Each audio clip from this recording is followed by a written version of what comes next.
basically you're powering these drones, I think, for lack of a better term, by having this battery swapping technology. So tell us the role that this plays in autonomous operations. I think we have actually a video for you too. So let's roll that. You can walk us through. Yeah, for sure. Well, so it all starts off with the drone returning from a mission. It's typically housed within the unit.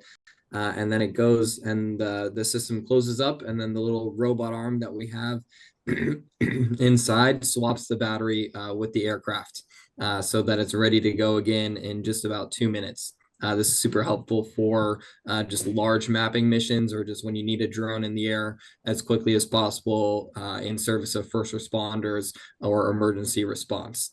And so this is essentially just a cycle of our system performing the takeoff and precision landing from the unit, and then being able to be remotely command and controlled through just sort of a front end interface. And that we do work with a variety of front end interface providers for different application sets, whether it be for first response or oil and gas or construction inspection. And we really are really happy to support them with our hardware as that somewhat infrastructure layer, or that ability to provide constant uptime for an aircraft. And so in the unit, we have a modular HVAC system that cools it if it's, say, on the rooftop somewhere in Arizona, or if it's up in Canada somewhere really cold. And then in each of those charging bays, we do manage the state of health of the battery over time. And so that gives us the ability not just to rapidly kind of fast charge the cell, which eventually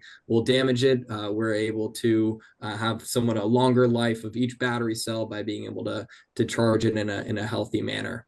And with that, it really kind of works to extend the autonomy aspect of the aircraft, and really maximize the capability that each drone can provide by being able to fly more. There's a saying in the space industry, or the aircraft industry, where birds don't make money on the ground.